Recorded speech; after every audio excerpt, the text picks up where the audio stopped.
Hello friends, Teleprime की series में आपका स्वागत है। हमारी अगली दो एंट्रीज जो 16 और 17 नंबर की एंट्रीज़ हैं वे सेल्स रिटर्न और परचेज रिटर्न की एंट्रीज़ हैं। अगर हम सबसे पहली एंट्री 16 नंबर एंट्री को देखें जो 2 तारीख में है, हमने 2000 रुपये की गुड्स जो हैं वो CNC एंड कंपनी को वापस किए हैं। CNC कंपनी जिनसे हमने परचेज़ किया था माल, उनको हमने वापस कर दिया है माल 2000 रुपये का। तो जब भी हम कोई भी परचेज रिटर्न की एंट्री डालेंगे तो वो डेबिट नोट में डालेंगे।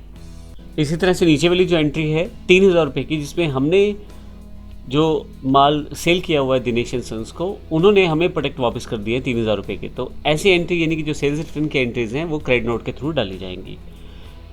तो इसका मतलब ये हुआ कि जब भी हमें कोई परचेज रिटर्न की एंट्री करनी होती है तो उसके लिए हमें डेबिट नोट वाउचर चाहिए होता है, और जब भी हमें सेल्स रिटर्न की एंट्री करनी होती है तो हमें क्रेडिट नोट वाउचर चाहिए होता है।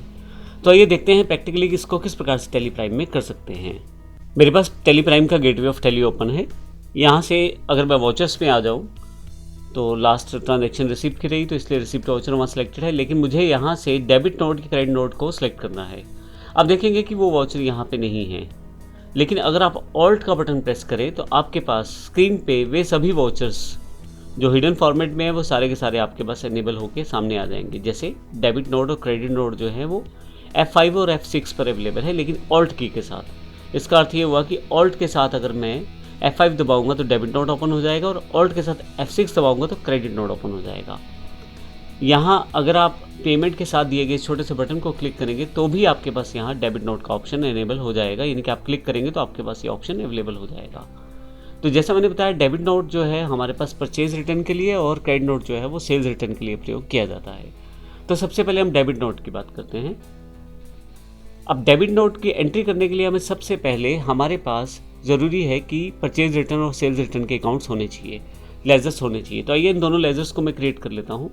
लेजर्स क्रिएट करने के लिए मैं बैक जाता हूँ और यहाँ पे क्रिएट पे आ जाता हूँ, और लेजर्स पे मुझे सबसे पहले यहाँ पे सेल्स रिटर्न का लेजर चाहिए।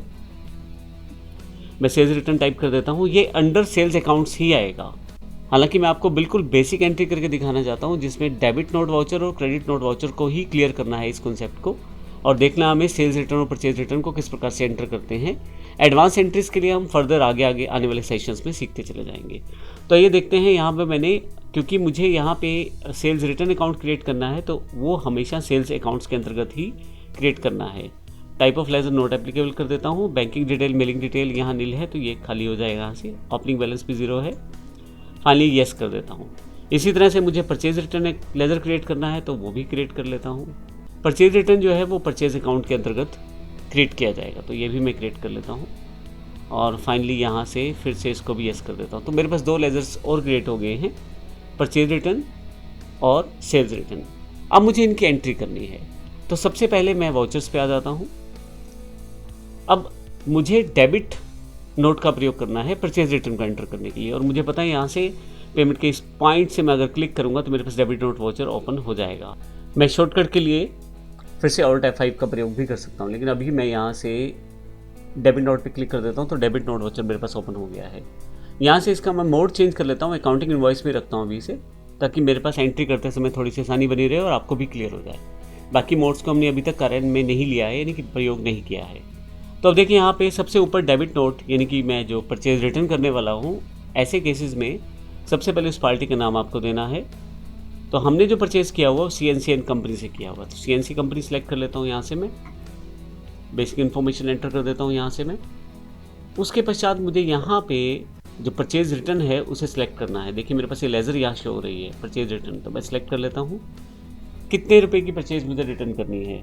मुझे यहाँ पे 2000 रुपये की जो परचेज है वो रिटर्न करनी है, यानी 2000 रुपये का माल वापस करना है CNC एंड कंपनी को। तो 2000 यहाँ मैं एंटर कर देता हूँ, और यहाँ से एंटर करते हुए इस एंट्री को एक्सेप्ट कर लेता हूँ।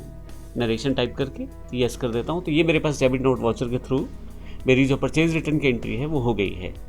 इसी तरह से अगर मैं सेल्स रिटर्न की एंट्री करना चाहता हूँ तो वो भी बिल्कुल सिंपल है। उसके लिए मुझे फिर से यहाँ कॉर्नर पे क्लिक करना है और पहले वाउचर टाइप चेंज करना है, यानी कि क्रेडिट नोट क्लिक करना है।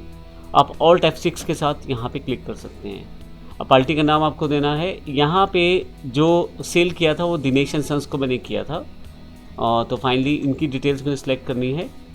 अब क्योंकि ये सेल्स रिटर्न है तो यहाँ से सेल्स रिटर्न मुझे सिलेक्ट करना है, यानी कि मेरा जो अकाउंट रहेगा रिटर्न का वो सेल्स रिटर्न रहेगा। मैं सिलेक्ट कर लेता हूँ यहाँ पे 3,000 रुपये की गुड्स जो है मैंने वापस प्राप्त किए हैं, यानी कि दिनेश एंड सन्स ने मुझे 3,000 रुपये का माल वापस किया है। मैं एंटर कर देता हूँ, नरेशन टाइप कर सकते हैं। तो ये मैंने एक अपनी रेफरेंस के लिए नरेशन टाइप कर दिया है। फिर से एक्सेप्ट करता हूँ। अगर मैं इसे येस कर देता हूँ तो मेरे पास क्रेडिट नोट वाउचर की एंट्री हो जाती है। तो इस तरह से बड़े ही सिंपल वे में डेबिट नोट और क्रेडिट नोट वाउचर की एंट्री कर सकते हैं। अब मैं यहाँ से एस्केप करके वापस बाहर आता हूँ और अगर आप डे बुक पे जाके देखें यहाँ पे, तो आप देखेंगे यहाँ पे क्रेडिट नोट 3,000 रुपये का यहाँ पे एंटर्ड है, यानी कि मैंने 3,000 रुपये का जो सेल्स रिटर्न किया है उसकी एंट्री है। और CNC कंपनी को डेबिट नोट के थ्रू मैंने 2,000 रुपये का माल वापस किया है, यानी कि जो मैंने परचेज रिटर्न किया है वो डेबिट नोट में वहाँ पे रिकॉर्डेड है। और इस तरह से मैंने यहाँ पे इन दोनों एंट्रीज को वर्कआउट किया है। तो जब भी हमें सेल्स रिटर्न की एंट्री करनी है, परचेज रिटर्न की एंट्री करनी है, तो हमें डेबिट नोट वाउचर और क्रेडिट नोट वाउचर के साथ करनी पड़ती है। डेबिट नोट वाउचर जो रहता है वो परचेज रिटर्न के लिए प्रयोग किया जाता है और क्रेडिट नोट वाउचर जो रहता है वो सेल रिटर्न के लिए प्रयोग किया जाता है। आने वाले सेशंस में हम इनको स्टॉक के साथ भी देखेंगे और देखेंगे किस प्रकार से जब हम GST एंट्री करेंगे तो उसमें देखेंगे जब GST इफेक्ट क्या रहता है और उसको किस प्रकार से इन्हीं एंट्रीज के साथ इफेक्ट किया जाता है। धन्यवाद।